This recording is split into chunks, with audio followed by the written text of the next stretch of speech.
Her voice cracked through the phone, each word dragging a nail across my spine. He held me down. He said, "This is what happens when your loser brother is away." I froze in the middle of the conference hall. Polished floors, polite applause, the dull hum of people networking, none of it mattered anymore. I asked where she was. She couldn't answer through the sobbing. Then a different voice came on the line. Male, amused. "She's learning a lesson. Stay out of it, or you're next." The call ended.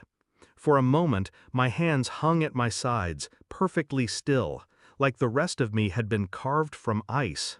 I looked at the stage. Some man was talking about leadership, innovation. The air smelled faintly of cologne and money. I stood, walked out, and kept walking. 3 states away felt like another world.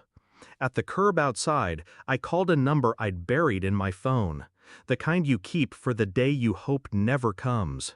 He answered on the first ring. No pleasantries, no questions. "Where?" he asked. I told him. I wasn't flying home alone. On the plane, I replayed her voice. Every hitch atween sobs, every tremor. She was 16, my sister, still a kid. I pictured him, my ex-wife's new fiancé. Broad-shouldered, the kind of man who thought size was power.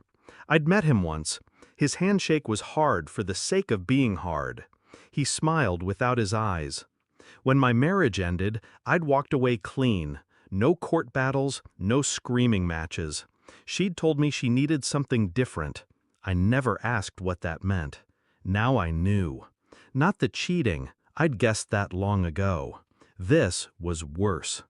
I didn't tell my traveling companion the details. He didn't need them. I just told him who, where, and when. Some men act out of anger, others out of duty. I was doing neither. This was calculation. We landed after midnight. The streets were quiet, the kind of quiet that makes you notice how loud your thoughts are. I didn't go to her house first. I went to his. From the sidewalk, I watched the dark windows. His truck was parked outside. A dent in the fender. Mud on the tires.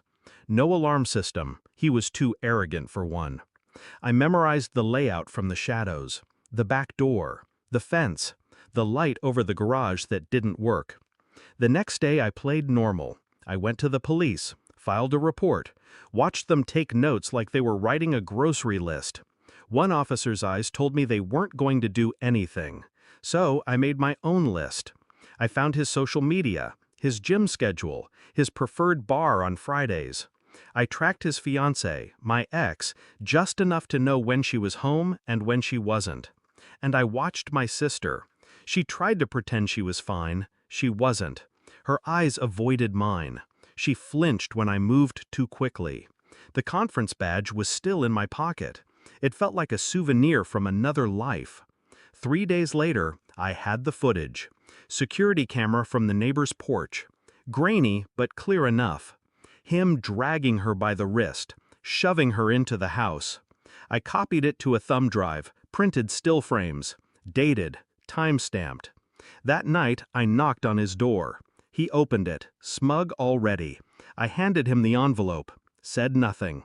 He opened it. His eyes narrowed, then widened. His mouth moved, but no sound came out. I held his gaze until the silence felt heavy enough to crack the walls. Then I turned and walked away. No yelling, no threats, just the weight of what he'd seen and what I could do with it. The next morning, the footage was in 3 places. Emailed to his employer, his gym, and the school where his niece attended. I didn't need to call the police again. I knew they'd call him soon enough. By noon, my ex-wife called me, screaming, cursing, telling me I'd ruined everything. I let her talk. Then I told her, slowly, that I'd known exactly who he was before I got on the plane. That she'd chosen him over my sister's safety. That she'd heard my sister's voice that night and still let him stay in her home. She stopped speaking. I told her there are some things you can't come back from. and she'd cross that line the moment she protected him instead of the child she used to call family. 2 weeks later, he was gone, quit his job, moved out of her house. I never asked where. My sister's laughter started returning in pieces, like small shards of light. She didn't thank me. I didn't need her to. I still had the footage. Not because I'd ever use it again, but because it reminded me of a truth I'd been avoiding. Some betrayals are not accidents. They're choices. And once you see someone's choice clearly, you stop wondering if they'll ever change. You know they already have. For the worse.